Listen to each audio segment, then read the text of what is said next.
Full disclosure, I'm Robin Farzad. Thank you. Thanks so much. Thank you, guys. That's so nice of you. Thank you guys for coming out. Very excited to be here. In 2001, I'm 21 years old, and I find myself driving on Valley Road in Clifton, New Jersey. And I'm driving behind this pickup truck, the kind you'd see like a landscaping company use. And I'm listening to the Smiths, who, if you're not familiar, the Smiths are a pop group. They were very, very popular in the early to mid 80s. They're from Manchester, England. Their front person is Morrissey, he tours a lot. He actually just played King's Theater in Brooklyn about a week or two ago. Maybe you've heard of him. He's a kind of like a legendarily melodramatic sad sack, and I'm clearly trying to rip off his haircut right now. And I'm behind this truck. The truck puts on the blinker. The driver has decided he's going to turn left. And I don't even slow down. I swing out. I'm going to go around him on the right. And as I do so, he starts coming back into the right lane. It's very clear the driver has decided he's not going to make the turn. And it's also clear I am in his blind spot. He does not see me. And I have time to think to myself, you should hit the brakes. And then I think, no, don't. Because this way it's just a car crash. And this way, your parents don't have to go around town being the parents of the kid who killed himself. Because we don't judge people for dying in car crashes, but we do judge people when they die of suicide. It's one of the strangest things I think we've given ourselves permission to do as a culture. And honestly, I think it's really mostly a branding problem. No, I do. I really think suicide has a branding problem because it has a tagline, it has a catchphrase, and I bet a lot of us know it. It sucks. It's really condescending. I bet we've heard it. Suicide, the coward's way out. I bet a lot of us have heard that. What a shitty tagline. Tagline's supposed to get you like pumped up, right? Like Nike, that's a good tagline. Just do it, you know? And I'm not saying that suicide should take that one at all. That's not what I'm saying. Really, none of the big ones apply here. Although, I mean, Burger King, have it your way. That is comedian Chris Gethard, straddling the line between pleasure and pain for his new off-Broadway show, Chris Gethard, Career Suicide. It deals with depression, addiction, and the 30-somethings' rise to comedy's rapidly evolving big time. This upright citizen is ours for the hour. Full disclosure, stay with us. Full disclosure, listeners, Sunday, November 10th at Richmond's historic National Theater, Full Disclosure Live presents an evening with Nada Surf, one of my favorite rock bands, on 25 years of glory, of collapse, of rebuilding, of grit, of coming out and hustling their name back into the big time. A live recording, hear the stories, then hear the music. The band's going to perform a full concert. You can get your tickets at facebook.com/FullDRadio. You could go to the National's website. You could go to nadasurf.com. Definitely do not miss it. November 10th at the National in RVA. Full disclosures, evening with Nada Surf. Hear the stories, then hear the music. Join us. Joining us from NPR's New York City studios in Bryant Park, the guest of honor for the hour, Chris Gethard, comedian, New Jerseyan. You know him from the Beautiful Anonymous podcast, the hit podcast. Other credits include Inside Amy Schumer, Broad City, Parks and Recreation. He's all over the place. Upright Citizens Brigade, of course. And this is key, the new off-Broadway comedy, Chris Gethard, Career Suicide. How are you, sir? I'm pretty good. How about you? I'm great. And here in studio with me is the lovely and mellifluous Erin Mahone of It Runs in the Family fame. She's a speaker, entertainer, author of the book Life, Motherhood, and the Pursuit of Sanity. It's going to be a fine show indeed. Yes, it is. Thank you for having me. Chris, I want to understand what that WTF moment feels like when you're up on that stage exposing your very innards to the entire world. I understand when it's done in an essay or on the two-dimensional element of paper, talking about suicide or substance abuse or the various forms of medication that you've been on over 15 years. But when you're there in short sleeves and fully exposed to an audience and eliciting both long gaps of silence and uproarious laughter, what is going on in your head? Well, it really varies night to night, and it can be very intense. Like, there's like even last night I did the show, and there was a girl in the front row, and I noticed that she at a certain point was looking away from me, which is, you know, kind of an odd choice in the very front row of a one-man show. It's not like she was looking at another actor. I'm the only game in town, you know. And then I saw she took some tissues out of her bag and then when I looked closer, I realized she was bawling. And as a comedian, that's not, the usual goal to get someone to break down crying in the front row where you can see them. This was very intense, and we made direct eye contact, and I started crying too. And that's a moment where it's like, well, this evening is a little different than some others, and and then there's some nights where the laughs are just really big, and where I'm like, all right, let me keep getting to the next punchline because this crowd is just hot, and it feels like how stand-up can sometimes feel for me. So really pretty wildly varies night to night. I remember there was one show where it was met with almost no laughs, and I was in my head like, okay, I'm bombing. Like, you're going to bomb sometimes. Every comedian bombs. And then at the end, they gave it a standing ovation, and it was explained to me, oh, there's people watching this as a theater piece, and you're talking about some stuff that's not funny, and they're appreciating that side of it. So it's really kind of a little bit of a maelstrom. And, comedians, I think we train ourselves to sort of like work the audience and not just predict the reactions, but almost dictate them. And with this material, that's pretty impossible. I mean, the very title of the show, Career Suicide, is pegged to the real turning point in your life was that moment, on the dark New Jersey road, was it at 2001? If you can take us back for our listeners who aren't as familiar with your story. Yeah, I tell sort of, I think like kind of the story that really kicks things off and that I think sets the bar with what we're all going to be dealing with for this evening of so-called comedy is I had an incident in 2001, which I was 21 years old then, and I think anyone who does research on this stuff knows that it's pretty common for people of that age. May I just quickly ask you, was that pre-post 9/11? I was in Manhattan during 9/11, and I just remember the world was kind of binary before and after. It was a couple months before. I think it was, when is Columbus Day weekend? My brother just saw my show last night, and he said he remembered it, that it was Columbus Day weekend that this happened. Isn't that October? So yeah, September, October, something like that. And I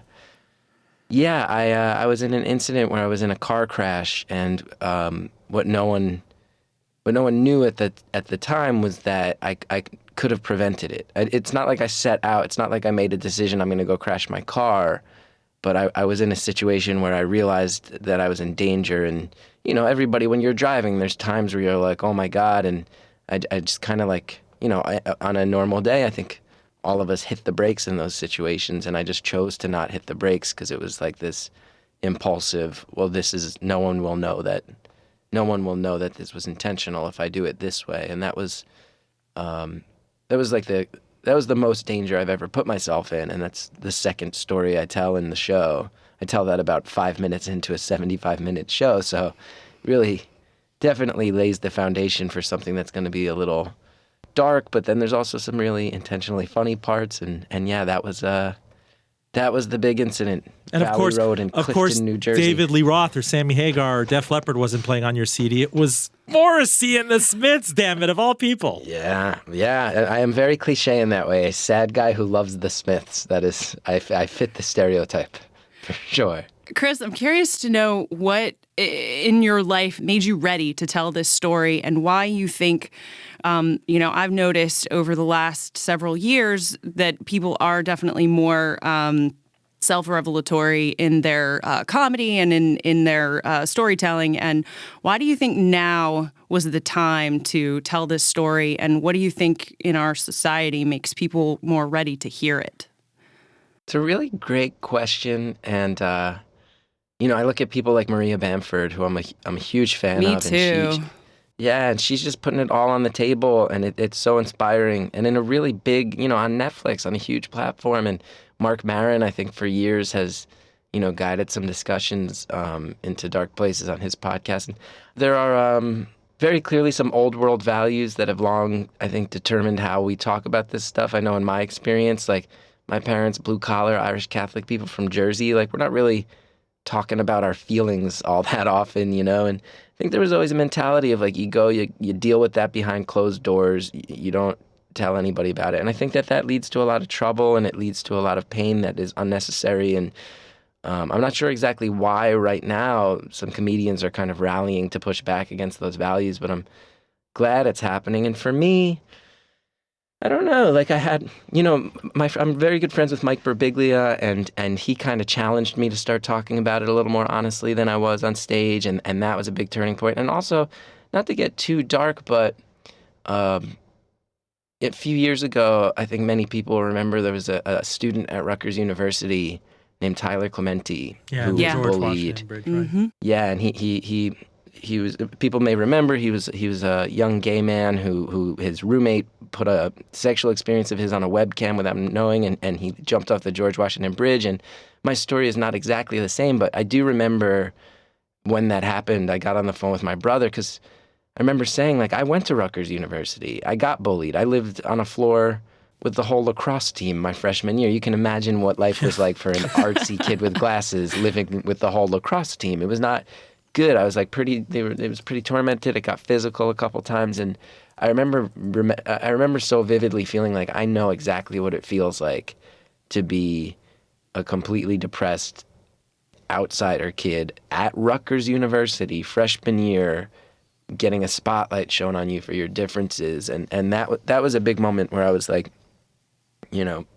just very aware that I wasn't telling the whole truth with my own story, and that not that I have any hero complex or that I thought about, like, could I have saved him in particular? It wasn't that, but it was just a kind of a feeling of being so fed up and feeling like I don't want to be scared anymore. I don't want to think about other people who were in the position I was in.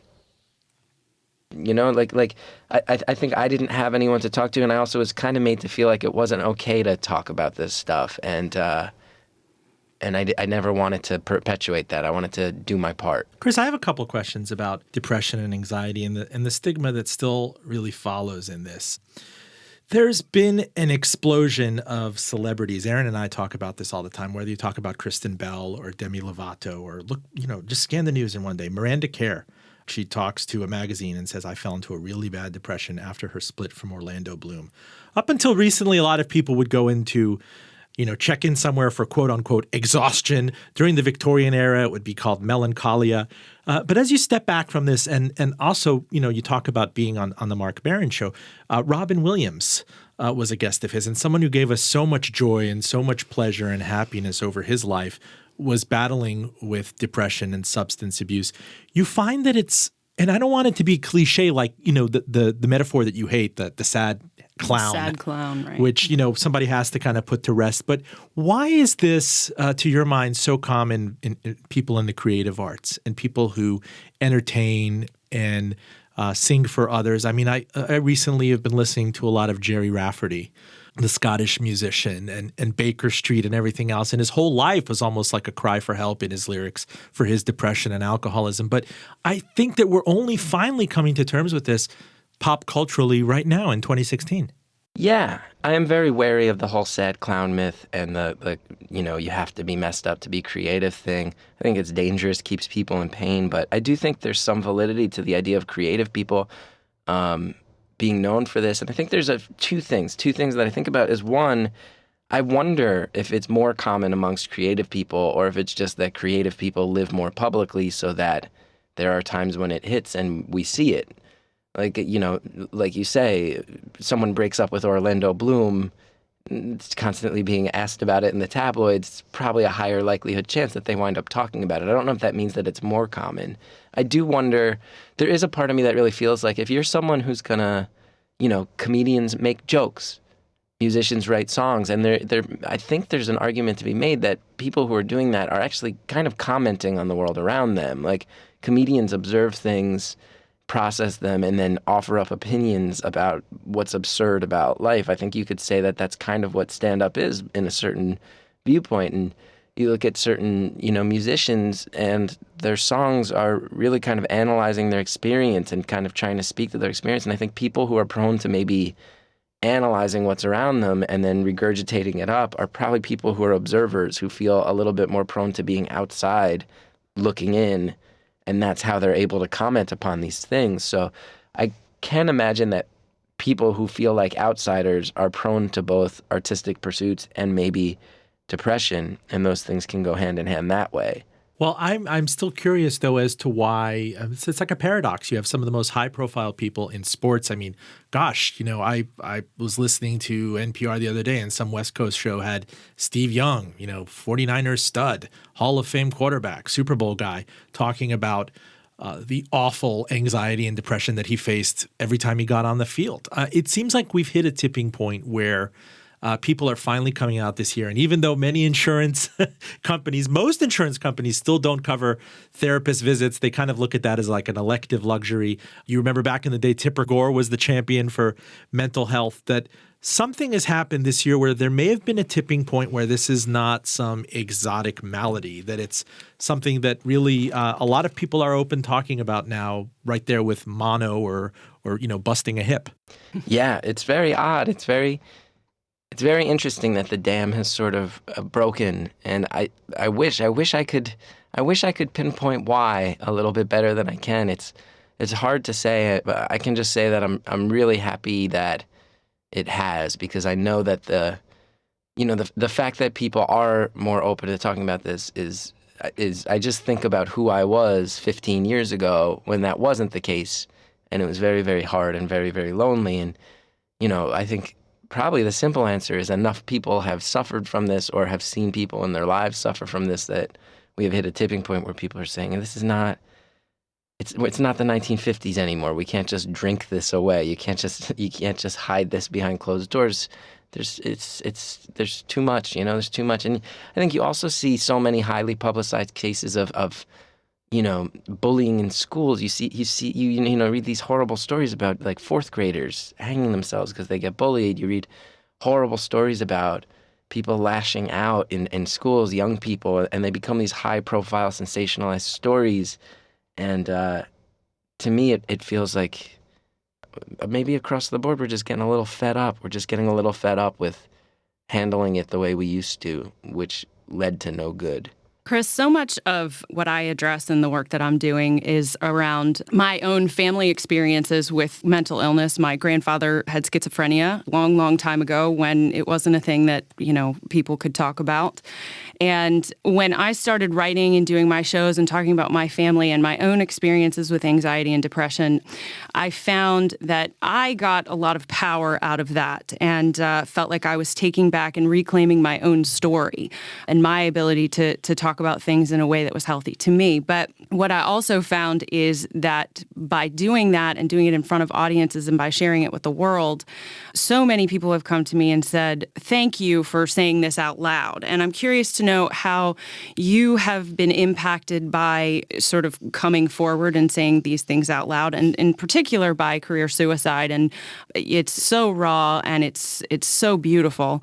What kind of reactions have you gotten from people in the audience? I know you mentioned, the girl in tears in the front row last night, but or even fan emails or unsolicited feedback. Right. I'm just curious to get a thought. It's really, it's been very, very hard, but also very inspiring. I would actually say, like, when I first started doing this material, I was just doing it at some stand-up shows and really doubted that it would work. And some nights it didn't, and some nights it really worked. And it was hard to keep going. But the thing that kept me going was I noticed almost right away people started waiting around after shows and telling me their stories or telling me that it kind of spoke to them or something that they'd seen with someone else in their life. And that was very inspiring, and to realize that people were saying, like, hey, like, that rings true, meant a lot, because I just understand that for my experience as a kid that I didn't have that. So it was like, okay, maybe people are getting something out of this, but it can be very intense. I've gotten, I get feedback all the time. I've had, just last night, had someone who saw the show and tweeted at me that her brother took his own life, and it meant a lot to her to be at the show. I've had messages from 2 different parents who lost children to suicide who have messaged me, and countless messages from people who have depression or relatives with depression, and I mean, just every day at this point, because of career suicide and because of the word spreading of what it is, even from people who haven't seen the show, who are reading things about it or hearing things about it. People reach out, and it's really eye-opening. It's on one level, it's making me feel very driven. Like, I'm aware that, like, outside of any other comedy I've ever done or that I will do, this might have a little bit more of an effect than anything I do for the rest of my life, and that's very, like, feels very good to be trying to, do my part, maybe say something, be a little brave, speak to what I've been through and see if I can actually do some good. But it's also like a little bit of sadness for me because I can't tell you how many messages I get from people who will start saying literally like, I have never heard of you. Like they'll say like, I don't know who you are. I've never seen any of your work, but I read this thing or I heard a radio piece where you're talking about this, and I'm just so glad someone's talking about it, and here's my story. And that makes me really sad because I'm like, I am not a notable person. Like, the most high-profile thing I've done is I'm like the boss who's on 2 episodes of Broad City every year. Like, that's not, there should not be a situation where someone's like, you're the only person I've heard talking about this, so I'm going to reach out to you blind. Like, that speaks to a big problem. That speaks to a very big problem to me, that I'm the guy some people have to turn to, even though they don't know me. So it's really inspiring, keeps me going, makes me feel okay about getting on stage and sharing this stuff that will never be totally comfortable for me to share. But there's also a little bit of an element of real exasperation where sometimes I get messages and realize like this person isn't comfortable talking to their parents. This person isn't comfortable reaching out to a doctor. They still feel like they need to keep this secret. They feel like they're not allowed to talk to anyone about it. And I'm the person.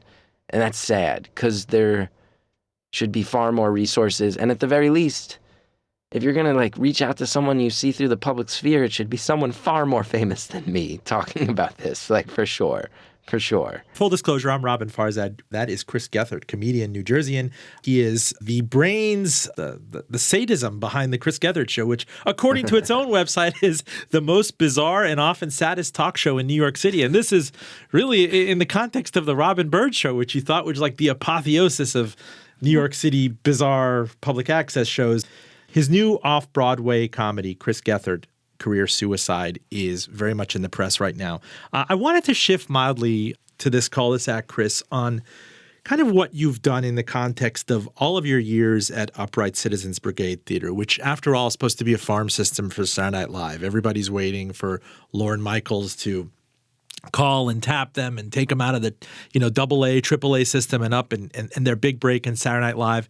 I heard your other interviews and the exasperation. I mean, you're very happy for friends, like Moynihan going to SNL. And at the same time, you're very frank about being jealous that why are they getting their big break and not me? And yet I step back from this and I look at all this stuff you're doing on Fusion with podcasting, availing yourself of every possible media.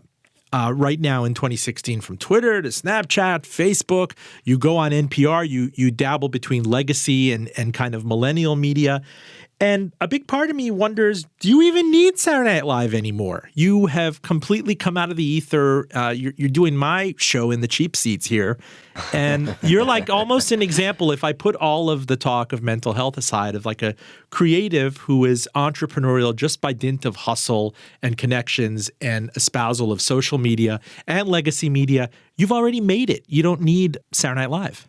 Yeah, I would agree with that.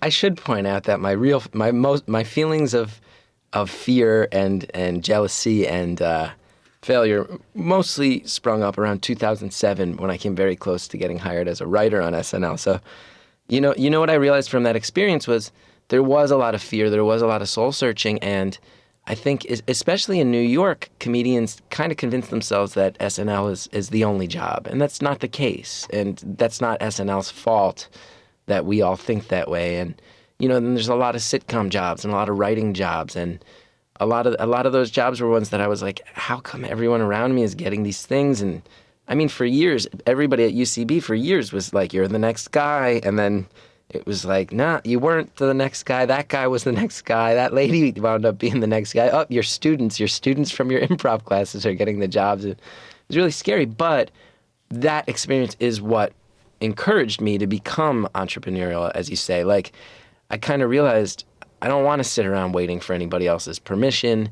And in fact, like a lot of these sitcom jobs, I was like really like straining and struggling and fighting to get these jobs, and then so mad I wasn't getting them. But then at the end of the day, I'm like, I don't even really watch sitcoms. Why am I mad about this? Why am I beating myself up? Why am I sad? Like, why am I chasing all these things that don't really speak to me or my character or my interests or my creativity? And I realized it's all ego. It's all chasing jobs. It's all it's all about like feeling validation from outside and ego, and that's what made me turn around and start things like the Chris Gethard Show. That's why I felt like I want to go take this thing to public access TV, because I can't get on regular TV with the type of stuff that I like. So let me find my way, and that's why I wrote a book and I do my one-man show and I figured out the world of podcasting. Like, these are all things, especially touring, going on the road as a stand-up where you get to actually meet like-minded people who maybe are outside the mainstream. It's not a present-day stress or jealousy for me.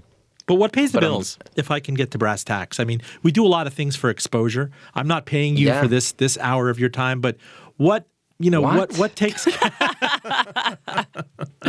I thought I was getting that notoriously legendary public radio money out of this. I'll send you something. You know what? I'll send you a gift card to the Applebee's in Times Square or something. Fair. You tell me what your hangout is, or Junior's Cheesecake, and I'll hook you up somewhere. There's some payola in this for you. Always the Applebee's. You nailed it. That's where, if you're ever in New York, you want to find me. Generally, I'm at the Applebee's. You're in eating Times good. Square. Look, I know there's a Jamba Juice downstairs at NPR New York.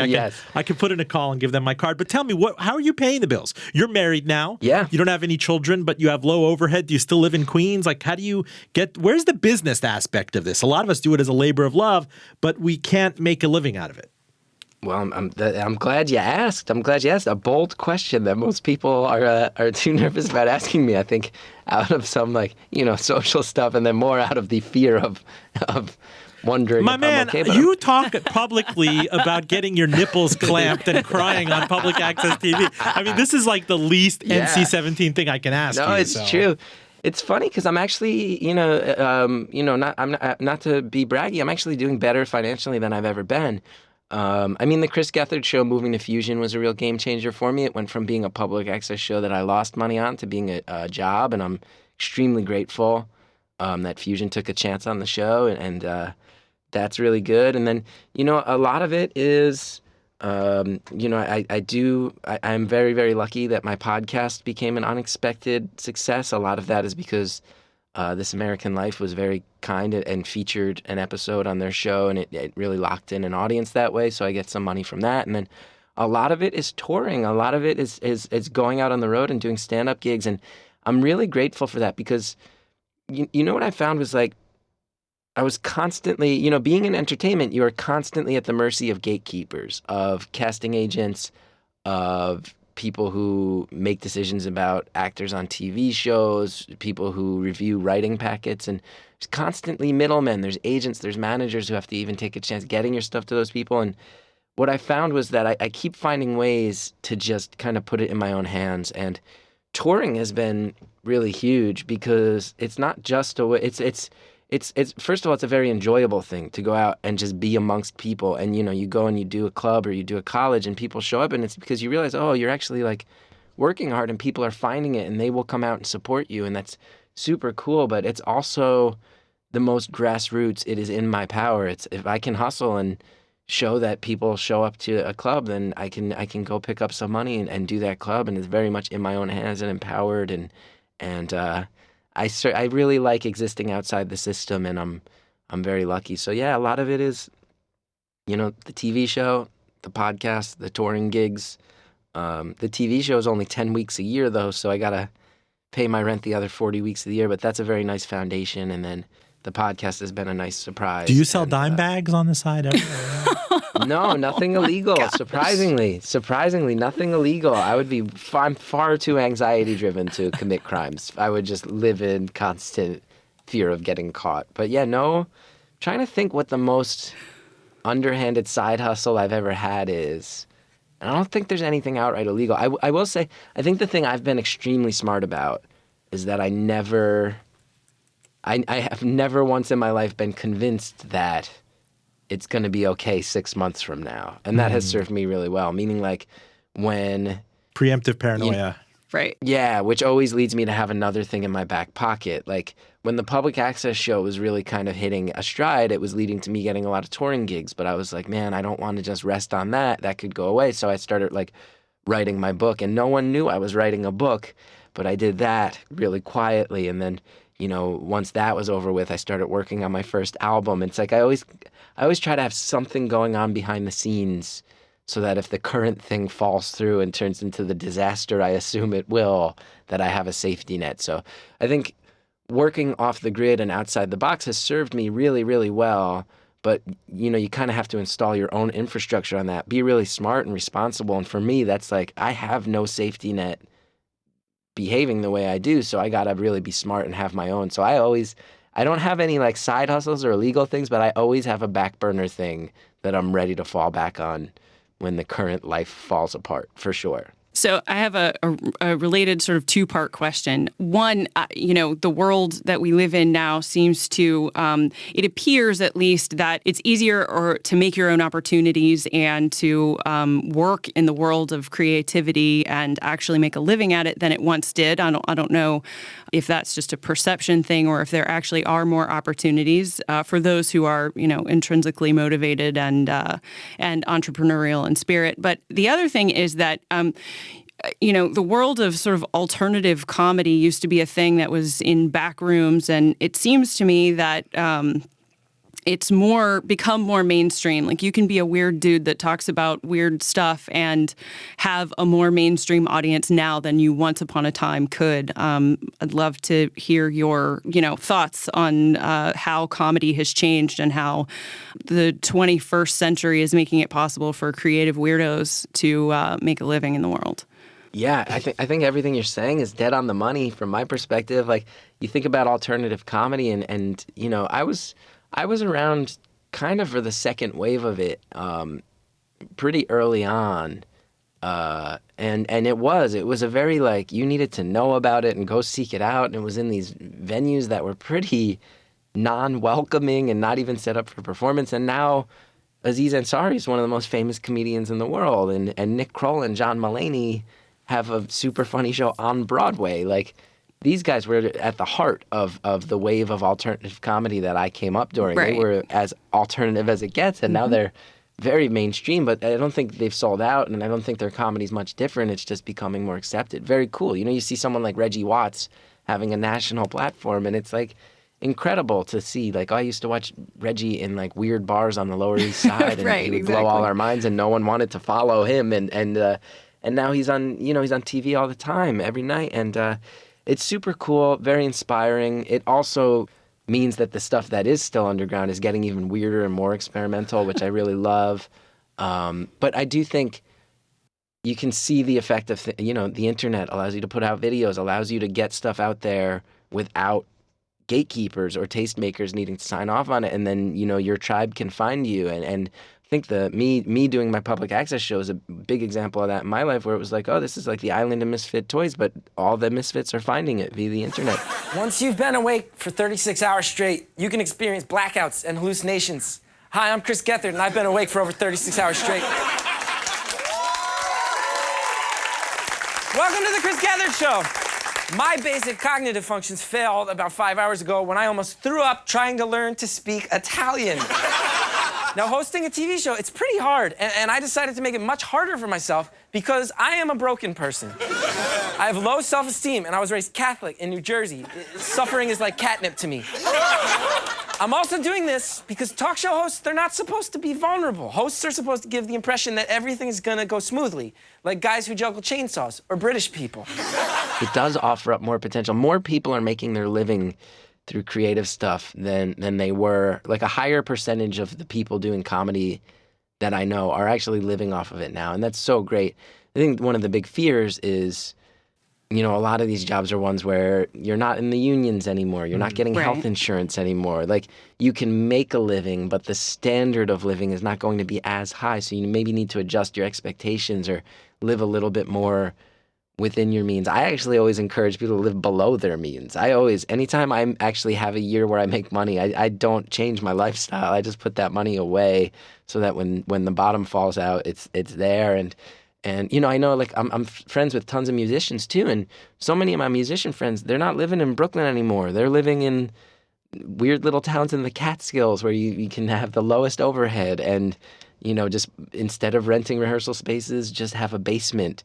And I think there's a lot more of that. I think there's a lot of people who are really scaling down how they're living and what their expectations are in order to be artists. And I think that's really beautiful. I also think the bubble is going to burst on that, with comedy in particular. Like, I think a lot of comedians are starting to rumble about that, of like, this is not going to last forever where all these people get to live off this. It goes in waves, and the bubble's gonna burst at some point. So, I do fear a little bit for the amount of friends I have that don't have health insurance or backup plans. Chris, you talk about cutting out the middleman and the gatekeepers in this, whether it's Lorne Michaels or the execs at Viacom and Comedy Central or Time Warner. You saw this enormous news a week and a half ago with AT&T Wireless wanting to buy Time Warner, which has HBO and TNT and TBS and whatnot.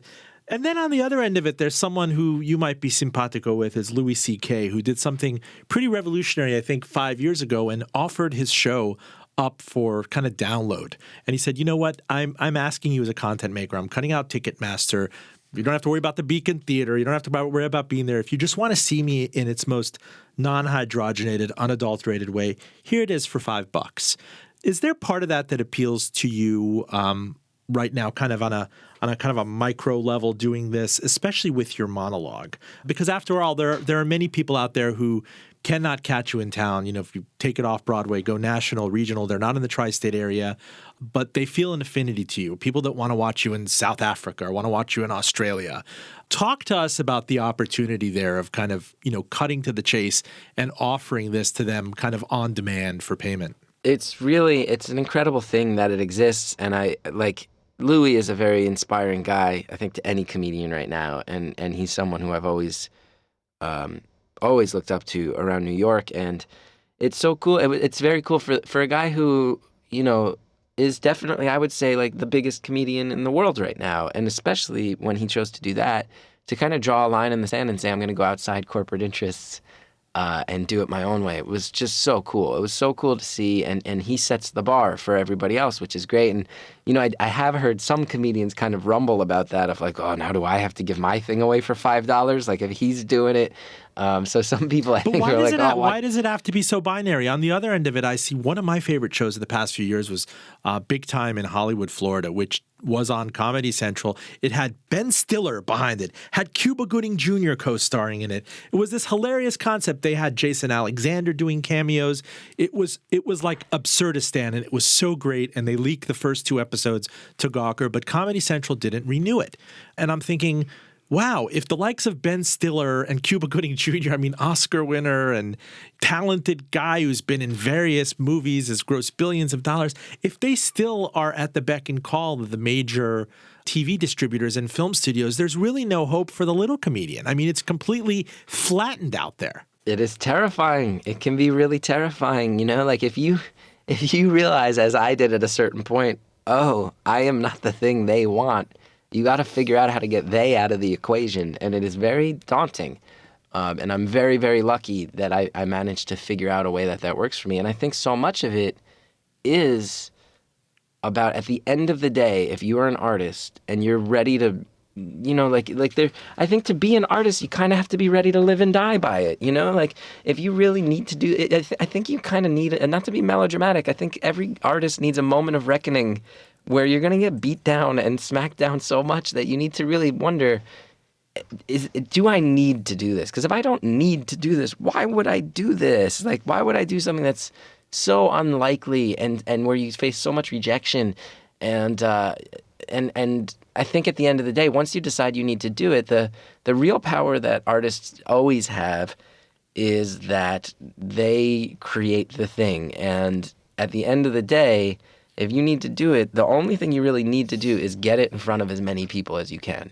And I think Louis' choice was a real illustration of that. And I think, one of the reasons that a lot of people don't want to work with mainstream outlets is because of the exact stuff that you said, is that, meddling development executives or people who have the ability to cancel it with little explanation, who can control how many people see your work. It's a scary thing. So for me, it's at the end of the day, it's let's get it in front of as many people as you can. And if it's something that speaks to those people will find ways to support you artistically, financially, all those things. And it's a leap of faith. It is a leap of faith. Obviously, the biggest leap of faith you ever take was with career suicide. If I were going to, and you get, who was it, Judd Apatow backing it, Yeah. right? I mean, that is Yeah. a huge imprimatur. You could say a mainstream, like the main curator in chief of talent, of comedy talent that could take you to a big studio. But I would be very worried. Like, could you imagine if you were pitching this in a treatment, if you were invited to Burbank and they'd be like, oh my gosh, you're going to get into, topics about self-cutting and alcoholism and the various medications you took, and it was pegged to that suicide, and you're going to alternate between laughter and crying and stuff. I, as a legacy media executive in an environment that's shrinking, would kind of run away from that. Yeah, big time. But I think Judd is a real outlier. Judd Apatow has been. He kind of came out of nowhere on this. I knew him a little bit. I'd met him maybe twice, and he had heard about this show, and really, we ran into each other one night. He asked about it, and I think he's such a crazy example of a gatekeeper. But there's that legendary story that when Freaks and Geeks got canceled, he kind of said, I'm going to make every person from that show as big a star as possible. And he is someone who even in giving me notes on the show, constantly is saying, like, I want this to be what you want it to be. So here's my thoughts, but whatever you need this thing to be, go make it that. And to have someone who is as influential as he is also say, my role, one of his roles in this is like, I'm going to box out all the naysayers. They might say no to you, but they're less likely to say no to me. It's an incredible rabbi to get. Oh, yeah. When he's like, it's go time, let's do it. And I will box you out breathing room and allow you to just be who you need to be on this. It's really incredible. And I'm so psyched. And you were saying before about the show, like, about trying to get it out there to people who don't have the chance to come to New York. And that's extremely important to me because especially with the topic of the show, I'm like, in New York, everybody's in therapy. Like, everybody. Like, Philip Roth was writing about being in therapy in the 60s, Like, it's hard to talk about here, but it's very important for me to try to get this thing seen on a broader level because to me, the real thing is, like, I bet there's some teenage kid right now in Kansas or Missouri or Texas where it's probably so much harder to talk about it than it is for me as a 36-year-old in New York City. And it's really important for me to try to get things into those people's hands where maybe it's true that no one's talking about it. Even around here, even in the Northeast. Yeah, like in Manhattan, there's a Tinder for therapists, right? No, I'm just kidding. Go ahead. Is that true? I wouldn't even be surprised. I didn't even know you were kidding until you said. There's many apps. There's Talkspace and many other apps that give you a therapist on your phone. A few minutes ago, you mentioned people being able to find their tribe, and your show being sort of like the island of misfit toys, and another twofold question.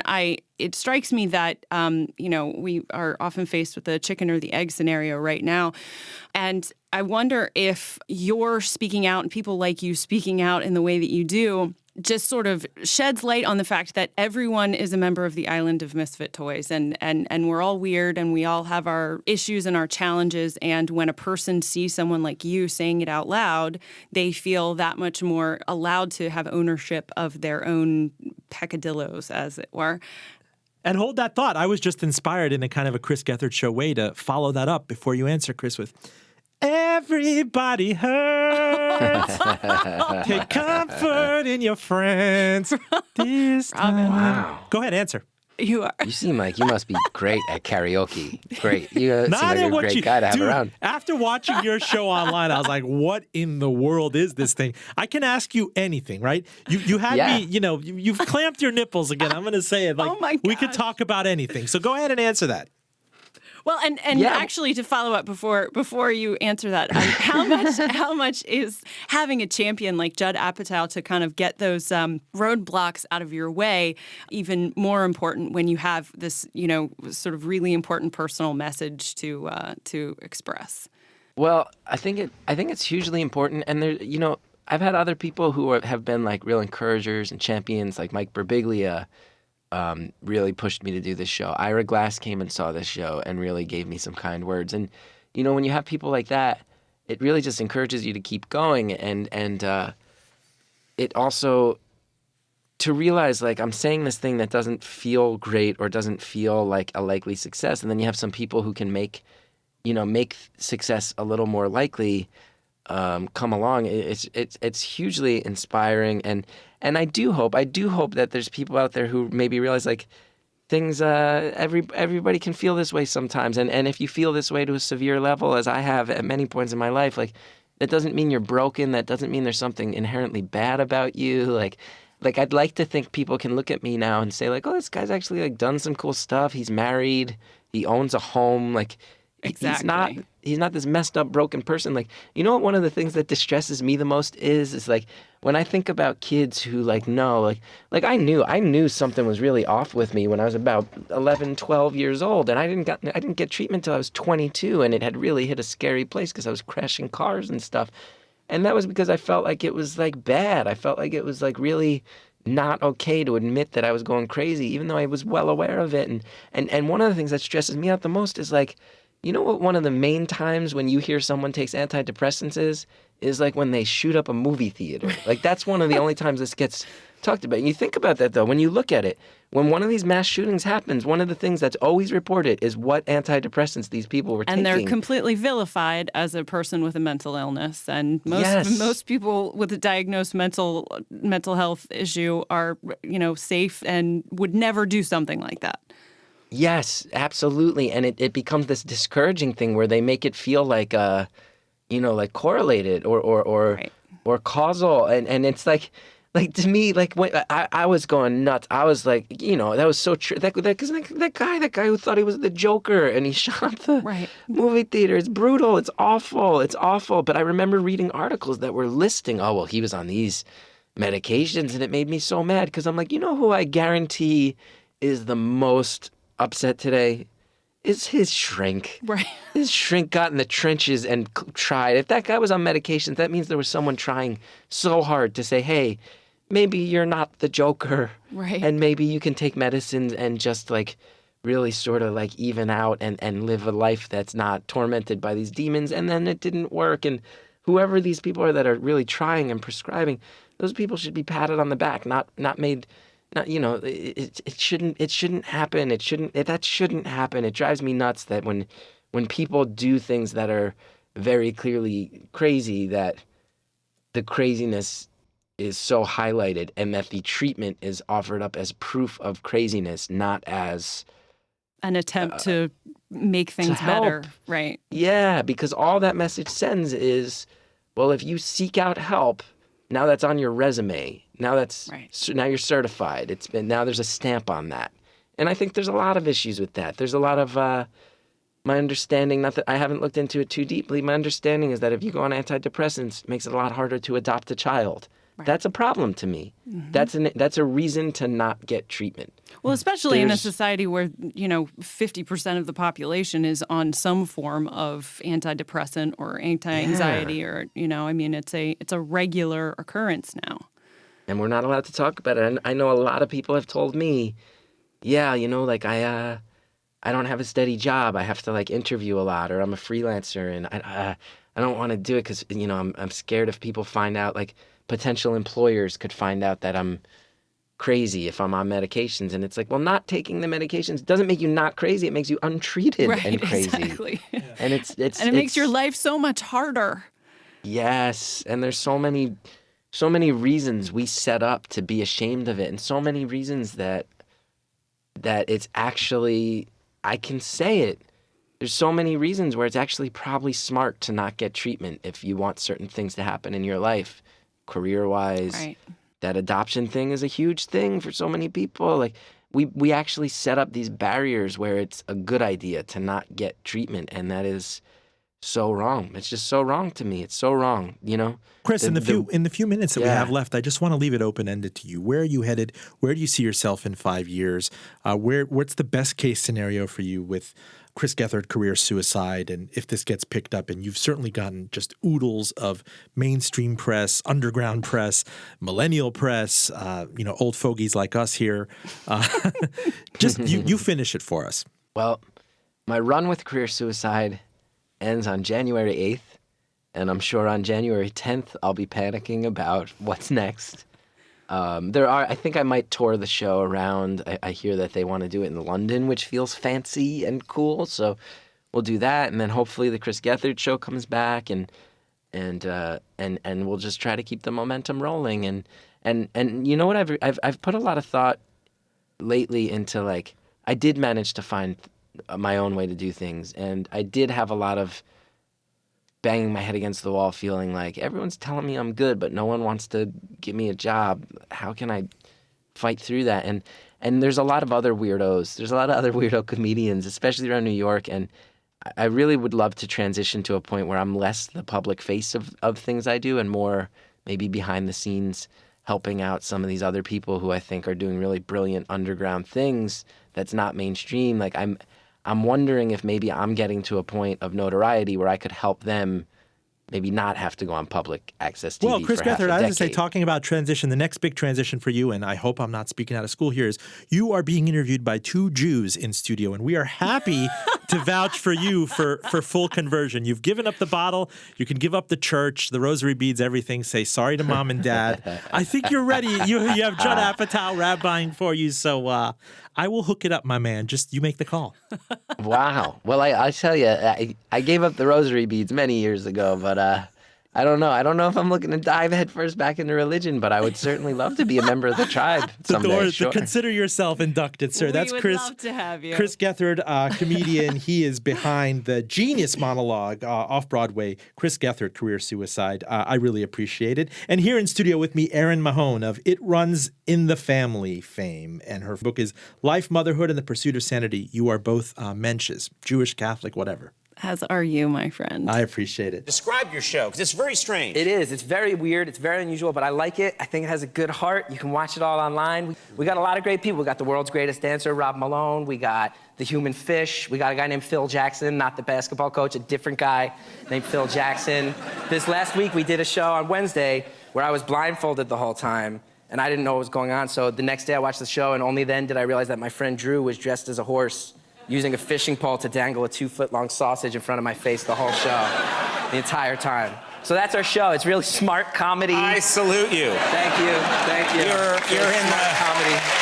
You're in a good place. Thank you. Thank you.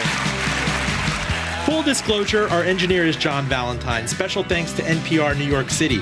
We are on NPR One, iTunes, Stitcher, SoundCloud, Acast. Find us on the Twitters at Full D Radio, also on Facebook at Full D Radio. Like us, love us everywhere on iTunes, on NPR One, whatevs. I'm sure we'll be on Grindr soon enough. I'm Robin Farzad, back with you next week.